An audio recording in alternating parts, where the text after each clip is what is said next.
What's going on, guys? So you all are in for a treat today because I really like this super cool Jayco J-Feather Micro in front of me.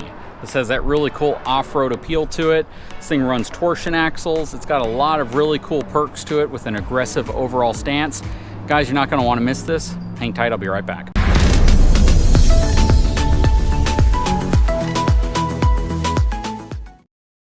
As always, let's start off by taking a look at the numbers on this unit. So this is going to have a gross vehicle weight rating of 4,995 pounds. It's going to have a maximum cargo capacity of 950 pounds. It's going to ride on one single 4,400 pound axle, and it's going to run a 16-inch E-rated Goodyear Endurance tire. This, in my opinion, is easily half-ton towable with the right half-ton truck. You could even tow this with some of your larger SUVs. You definitely want to have a towing capacity in excess of about 8,000 pounds. You're also going to want to have the cargo capacity to probably be able to support about 600 pounds. But this thing is super cool. I absolutely love the look. These are kind of what I would consider to be faux rock sliders. They'll probably work well against brush and stuff like that, but I wouldn't slide these down rocks at all. But, you know, honestly, if you did, they might protect the side a little bit. Who really knows? Stabilization jacks all the way around. Front power tongue jack, dual propane cans. Let's take a look inside of this unit, and then we'll come back out and take a look at the rest of the outside. So we're going to step inside of this brand new Jayco J-Feather Micro 171BH. Again, I love the overall look of this. Nice friction hinge door holding it in place. Nice MORryde step above step there as well. Stepping inside this unit, let me pan around real quick so you can kind of see what's going on here.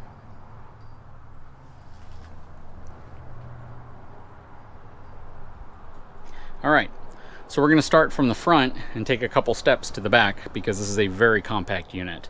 Queen size bed, sideways orientation, so it's not one of those beds you can walk around the sides of. You have a nice little power plug right here that pops up, gives you USB and power options. Plus, this is a really cool little headboard per se. You can just put your phone and things on it, a drink perhaps if you're settling in at night. Your TV's mounted right here on a nice articulating arm. You have 3 cabinet doors up front with some pretty good depth to them as well. Nice dark finishes, I really like that. Coupled with the fact that you get the kitchen area in a really nice light tone, so you have that really cool kind of dark to light transition. Over here you have 3 more cabinets above the booth style dinette, and this will turn into a bed, so you basically move the pillows, drop this down, so you have additional sleeping accommodations here, plus you have storage underneath both seating areas. Here in the back you can see it is a bunkhouse, so you do have a bunk up top and a bunk down below, and really nice thick mattresses. Over here you have your solar charge controller, so it's going to be interesting to see what they've thrown on top of this unit. My gut tells me it's either going to be a 100 or 120 watt panel, but this is a 30 amp solar charge controller, which is really nice. You have a nice grab handle right there to get on top. Pretty much use the bottom one as a step to get up there. And then you have this cool door hatch, which we'll show you when we get to the outside, and additional storage down here on the bottom. So this is really, really nice. This has a Furrion gas electric refrigerator in it. Nice wood paneling on the face of the refrigerator. Furrion microwave, and it has a Furrion 3-burner cooktop. No oven, but you do have some drawer storage beneath. So this is really nice. Typically you don't have drawers on a trailer this size, so I can appreciate that. But overall, very, very cool area here. You have a Furrion air conditioning system up top as well. And you also have a vent right here. It'd be cool literally if you put 2 air conditioners in this unit. All right, let's take a look inside of the restroom in the back. So, stepping into the back, has a reasonable size shower. I'm going to be honest with you, I wasn't expecting much, and it was a little bit more than what I was expecting, so I can appreciate the size of the shower. You can likely be upwards of about 6 foot tall to fit in the main part. Any taller, your head's going to likely be up there. Nice medicine cabinet here, with mirrors on both of the doors, which are nice. Plus you have a really nice little area here, and it looks really nice and pretty sizable for the type of trailer this is. So I gotta admit, the bathroom is far more impressive than what I had expected it to be. Has a plastic toilet. I've actually seen some of these with porcelain toilets, so I wonder if that's more of an availability thing than anything. Has a nice shower curtain that wraps around. And this bows out so you get additional room inside of the shower, which is nice. And you have another vent back here. Wouldn't it be interesting if somebody actually put 3 air conditioning units in this model? One back there, one right here, and one up front. You could freeze yourself out of this thing, even if it was on fire. Then you have these cool little cubbies to store stuff, and these are actually little ottomans. That's really nice. You got 2 of them. Very, very cool. You use a nice little wallpaper on the front of the trailer right there. Overall, I really like this unit. I mean, it gives you a lot, especially for the size. It has an MSRP of around $41,000, so sale price on this is probably going to be quite a bit less. It is relatively compact. It's got a great overall look. It's got this wallpaper material here that kind of looks like a tiled backsplash. And you have all your controls right here as well. Very nice. Let's take a look at the outside of this unit. All right, so the outside of this unit is where the magic is. You have these rock sliders. It says not a step, so I can't imagine they can hold a tremendous amount of weight. They certainly look nice. They look really aggressive. And to be honest, I mean, we buy a lot of things partially because of the cosmetic aspect. And if you're going near tall grass and stuff like that, you know, it's going to offer you a little bit of protection, which is nice. And I would rather damage one of those than somebody actually damage the RV body itself, so that's always something to consider. It is wired for your Furrion side view cameras. This is currently locked, but it's just a real small storage area underneath the bed. Again, your MORryde flip down steps. I like how they kind of designed this little rock slider area, or this faux rock slider, to curve around it. Right here you have a light switch. Check that out.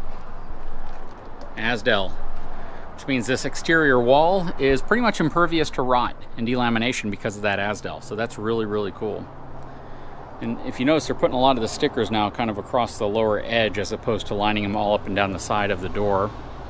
You have stabilization jacks on all 4 corners, all manual scissor, and then you also have a propane connection back here, so if you want to bring a portable barbecue grill or something like that out.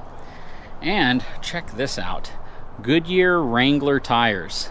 Trail Runner AT. Who would have thought? Because of the agreement Jayco has with Goodyear, you know, you're not getting those crazy Westlake tires on here. You're actually getting Goodyear Wrangler tires on this thing. That is super cool.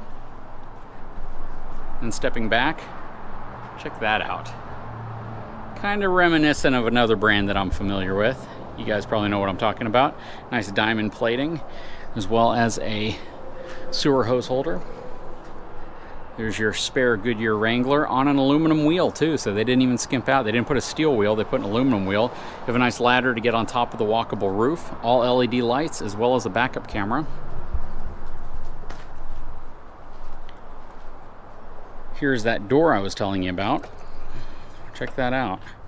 So some people might say, what's the point? Well, the point of this is if you're loading bikes, if you're loading your, stuff inside of it, if you're just packing up to go on a camping trip and you just have equipment, it's a lot easier to load it in something like this than to constantly go in and out of your RV to load stuff. And this right here is storage. So this is a bunk. There's a bunk up here, but the space right here is storage, and you're not really cannibalizing any of that space from the inside of your RV, which is nice. So yeah, if you have bikes and you want to take this, and I believe you flip this up out of the way, locks into place automatically right there. You know, you could take the front wheel off of your bike, kind of tuck it right here, put a couple mountain bikes in here. That is really awesome. That to me makes this trailer, just kind of completes the overall package. Very, very cool. And again, you kind of have that rock slider look. Here's your holding tanks, gray and black tank release, 30 amp connection here, outside shower, outside of your furnace. This is going to be your black tank flush, city water connection tank fill. And this is going to be the other side of your outside storage. And then of course your Furrion wireless camera connection is right there. And I typically don't do this, but because there's no other way to find out, I think I'm going to climb up here so I can see what the solar situation looks like. Okay, so it looks like it has a single 190 watt panel up here. I don't see one on the other side. You can see it has really cool roof rack up here. There's your Furrion air conditioning system. But yeah, there's your solar panel right there. Very cool. I like the roof rack. It's cool if you bring kayaks or things like that with you. You just want to be sure that you don't put anything too tall up there, mainly because you don't want it to hit anything if you're going under a bridge or an overpass or anything like that. Anyways, guys, what do you think of this unit? Like I said, it has an MSRP slightly north of $41,000, which means the negotiated price is going to be much, much lower than that. I'd love your opinion, though. Guys, if you haven't had a chance, please take a moment, subscribe to my channel, give me a thumbs up. It's really important. It lets YouTube know that you guys like my videos. And we'll talk to you again very soon.